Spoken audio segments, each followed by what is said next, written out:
With prominent jobs like Florida and LSU vacant, Eli Drinkwitz's name is going to keep coming up. But does he strike you as a guy who wants to win a bronze medal? Yeah, me neither.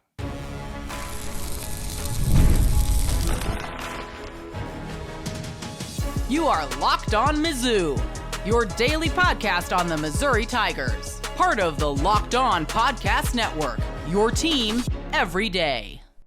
Hey, all you true sons and daughters, I'm John Miller, your Mizzou mafioso and the central scrutinizer of Missouri Tigers football and basketball. And on today's program, I'm going to talk about how Missouri basketball, and in particular Dennis Gates, not exactly afraid of setting really high expectations. Before that, I do have to tell you that one thing in recent weeks and months has changed quite a bit that could factor into Eli Drinkwitz's decision, well, whether to stay at Missouri or not. I do got to tell you quickly before I start the program here, today's episode is brought to you by Gametime. Download the Gametime app, create an account, and use code LOCKEDONCollege for $20 off your first ticket purchase. And I got to tell you, I'm not really in the mood to be talking about the coaching carousel, as it were. I got to come up with a better phrase than that. Everybody says coaching carousel. There's got to be something better than that, right? I'm more clever than that. Unfortunately, I've put myself on the spot. So I have nothing at the moment, but here's what I do have. The opinion that I don't think Eli Drinkwitz wants to be anybody's backup plan. I just simply think that for all the talk of, hey, what's the better job? Is it Florida? Is it Missouri? To me, from my perspective, I think that misses the point a little bit. Of course, those cannot be equal jobs. So even if we assume, let's just assume that Florida's the better, more attractive job. Hey, they've got the national championships, the recruiting base that is Florida. Fine, I'll grant you that. The question is, how much more attractive is the Florida job? And also, obviously, specifically to Eli Drinkwitz, not me and you or Florida fans or anybody else. So my question is, in a world where obviously Lane Kiffin is the number one choice for the Florida Gators. I think, sure, there's a lot of stuff happening behind the scenes right now.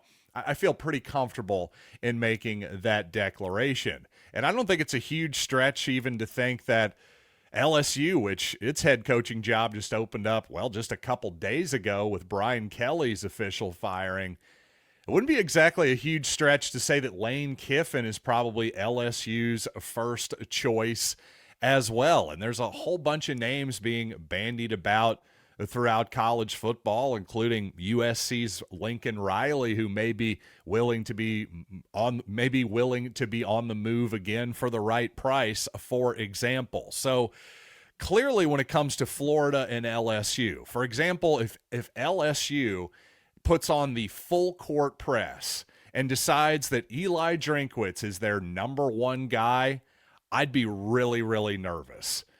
Because Brian Kelly's the first guy, I believe, since pre-Nick Saban, who has not won a national championship in his tenure at LSU. Obviously an SEC championship, throw that in there as well. Kelly did not accomplish either one of those feats, but he wasn't exactly horrible either. A bunch of 8, 9, 10-win seasons for Brian Kelly. So expectations are really, really high. You've got all the resources in the world you could possibly want. Kelly actually said publicly that they spent $18 million on their roster this past season. So if you wondered why, a 3-loss campaign has already got him on the chopping blocks to the tune of $54 million, well, all of that adds up to just telling you that LSU is absolutely one of the premium jobs in the country. It has a lot to offer that, frankly, Missouri is just never going to be able to. So if the Bayou Bengals, if LSU put on the full court press, like it did for Blake Baker, by the way, and, well, his wife in particular and Blake himself has ties to that region and LSU, well, that was obviously too much for Missouri to overcome. And certainly if If LSU decided, Drinkwitz, you're our number one guy, to heck with Lane Kiffin, to heck with James Franklin, to heck with anybody else who's on the market, well, then I would be excruciatingly nervous that Missouri was about to lose its head coach. However, since that is clearly not the case, I'm sorry, that's just, nobody's going to be able to convince me that that's the case. So guess what? Eli Drinkwitz is not exactly naive either. Neither is his agent. So when that's the reality, I just don't think that Eli Drinkwitz, this is my speculation and viewing of the situation, I think he's a highly competitive guy. And I think that he's got it great at Missouri. As I've said many times this week, he's tied for the 10th highest paid coach in the entire country. Missouri is basically, they did the North End Zone, this $250 million structure that's being built as we speak here. They basically did that because Eli Drinkwitz wanted it. This guy is as powerful as anyone can possibly be at their school in the Southeastern Conference. That's a perch that is difficult to give up, and it's one that you would only give up, in my opinion, if you really thought, hey, I'm the absolute number one guy here, and I've got the full-throated support of the LSU administration, and certainly every bit as importantly, the Florida administration, the Auburn administration, where it is really, really weird constantly. And once again, Auburn, I'm saying zero chance. It's not even worth bringing up. Drinkwitz has basically told us a million times that he's got some hard feelings towards Auburn, and I think he would much rather continue to beat down Auburn than join them.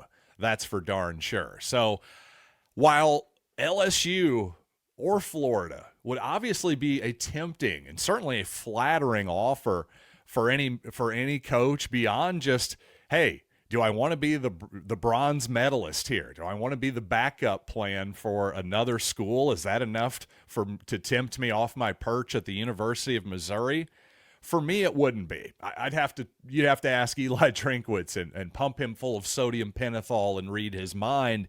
But I just think that those are enormous factors that maybe people are not totally factoring in here. Yes, these guys have huge egos. Heck, I have a huge ego. I'm pretty sure Eli Drinkwitz has one too. So I also think this, speaking of egos, there is a thing to be said for actually going your own way. Would it not be more of a feather in your cap if you're Eli Drinkwitz, if you're Lane Kiffin, to win a championship, an SEC title, a national title, even a playoff berth would be massive at those two institutions? Would that not be a bigger deal and a bigger feather in your cap as a coach, a bigger thing for your legacy and your ego to win at Missouri or to win at Ole Miss versus winning at places where it's frankly easier to win? Places like that have already won multiple championships in the SEC and national championships.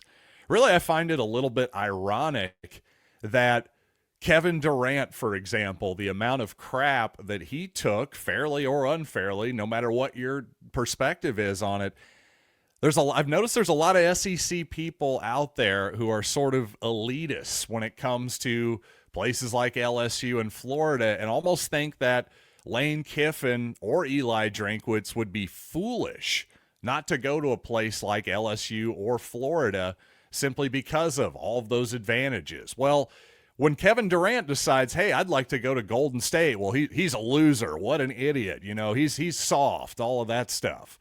Would that not be a soft move by Lane Kiffin to leave Ole Miss at this point? Would it not be a bit of a soft move by Eli Drinkwitz if he were to do that? Again, I'm just using the logic of the sports media at large here. I'm not even making a judgment here. I'm just throwing out a whole bunch of different variables here that I haven't necessarily heard anybody else throw out. Again, money's not going to be a factor here. Power's not going to be a factor. I think Eli Drinkwitz has those two factors in spades. The question is, what is more important to him? Is it more important to win at a place that has never won before, that he's already pushed up a level like Missouri? Or is it more important for him to maybe start stacking championships or have it maybe just jumpstart the process a little bit at a legendary place like LSU?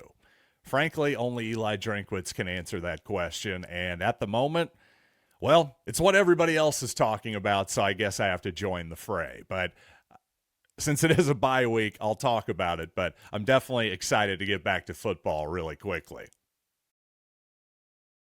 Now, obviously, while I'm optimistic that our coach, Eli Drinkwitz, is going to remain in Columbia for a long time, I do have to say one factor has changed over the last few weeks that could potentially push Eli Drinkwitz maybe toward the other direction, in the direction that I'm not wanting. That is for darn sure. So let's talk about that coming up here in just a little bit. But I am excited to tell you that the NBA is back, and there's no better place to get in on the action than FanDuel, the official sports betting partner of the NBA. Even if you miss the start of the game or want to ride the hot hand, well, FanDuel has live bets on everything from who will score next to fourth quarter comebacks. Plus, you can even combine your live bets into a same-game parlay for a shot at a bigger payout. And right now, FanDuel is giving new customers $300 in bonus bets when your first $5 bet wins. So head to FanDuel.com to sign up and play your game with FanDuel, the official sports betting partner of the NBA. And obviously, while history may not be and mean what it used to mean in terms of, hey, especially in the SEC, well, the balance of power seems to have balanced out somewhat in this conference. The being a blue blood may not be exactly what it used to be. And yet at the same time, of course, you got to assume that teams like LSU and Florida will continue to have certain advantages over Missouri, bigger fan bases, bigger recruiting bases, just geographically speaking. Florida and Louisiana produce a lot more 4- and 5-star athletes than the state of Missouri does. That's just a simple known fact, and it happens each and every year. That's a very obvious pattern. So for Missouri, that's a challenge. For Eli Drinkwitz, that's a challenge. All of those things are going to make it more challenging to win at Missouri. But one advantage that the Tigers did have for all of these years in the SEC was a relatively advantageous schedule. And that is continued. The Tigers were, of course, in the SEC East until a couple of years ago. Now, of course, we're in the 16-team era with Oklahoma and Texas being added into the fold. But even the past couple seasons here, Tigers have, of course, had Arkansas as their annual rival. Well, it's a lot better than it could have been, of course. Arkansas been typically at the bottom of the league during that span. Well, and the Tigers, of course, the last two seasons just in general. Hey, there's been all this talk about, darn it, the Tigers have the easiest schedule in the SEC. What are we doing here, Greg Sankey? All this kind of stuff. Well, all of that talk is about to be out the window. Now, in 2026, actually, Missouri's schedule isn't as brutal as it could be, considering we're moving into the 9-game SEC schedule era starting next year.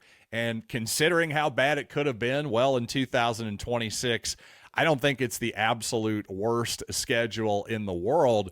But boy, starting in 27, 28, and 29, these schedules that have already been revealed, it is just an absolute murderer's row for Missouri. In 2027 in particular, let me just name you off Missouri's 5 road games in the SEC. Yes, 5 road games in 27 versus 4 at home. The 5 away games are as follows: Texas A&M, Oklahoma, Alabama, LSU, and South Carolina. Not exactly a lot of layups in that schedule, ladies and gentlemen. In fact, Missouri would be lucky to be favored in maybe 2 of those games. Listen, I know this is 2 seasons from now, but let's be real. Unless Missouri continues to make a huge step up, that's probably the safe bet at the moment. So that is a real factor there that could maybe take people like Lane Kiffin and Eli Drinkwitz and have them saying, you know what, maybe I do need some more advantages, because that schedule, well, it just got a lot harder for everyone in the league. By the way, with everything going on around the Missouri beat, I don't believe I mentioned another high school edition for Eli Drinkwitz and company. Ahmod Billins from Abbey, or is it Abbeville? I'm going Abbeville, Alabama, a 6'2", 175-pound athlete. Interestingly, though, Missouri was his only Power 4 offer. Took visits to FBS Jacksonville State, but also Mercer as well. Was a real versatile player down in Alabama, a quarterback, a running back, a wide receiver, and a corner.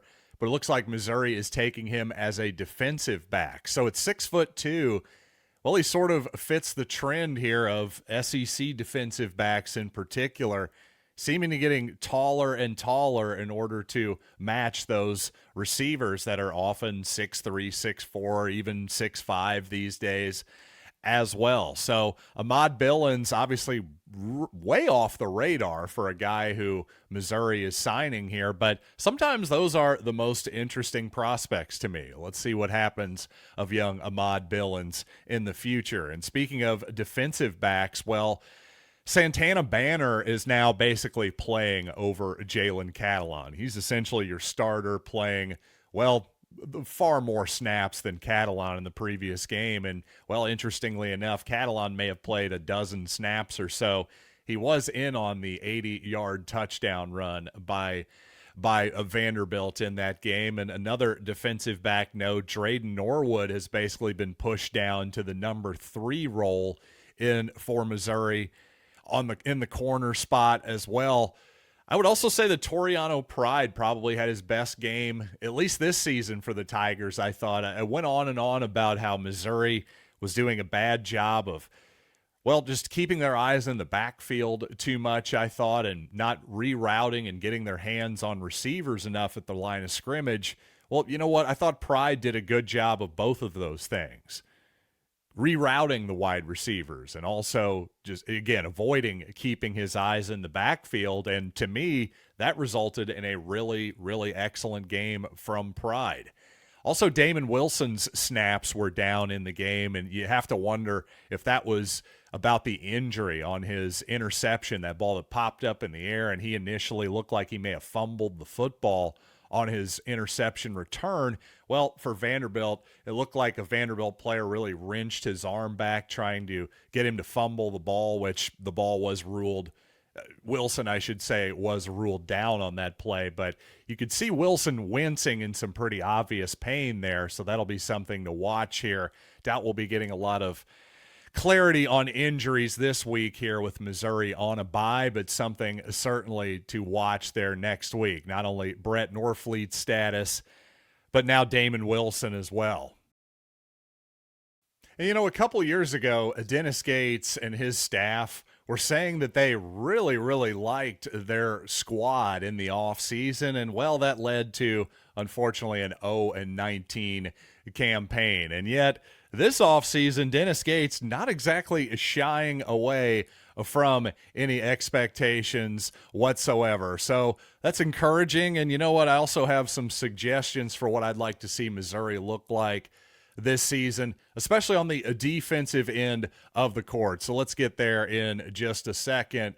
First, though, I got to talk about game time, because with college football in the middle of the push to the playoffs, oh, man, you got to love it all. Tailgates, the rivalries, the energy in the stands, but actually getting the tickets can be a real hassle. Well, that's why I use Gametime, the app that gives the advantage back to the fans. And again, my favorite thing about Gametime, not only that you know exactly what you're getting when you scroll, there's no hidden fees, but to me, zone deals. If you're not so picky, you have a general area you want to sit, but I don't need to know my exact seats. Well, guess what? You're going to save some money with zone deals, because you pick a section, Gametime picks the seats, and you save big money. So take the guesswork out of buying college football tickets with Gametime. Download the Gametime app, create an account, and use code LOCKEDONCollege for $20 off your first purchase. Terms apply.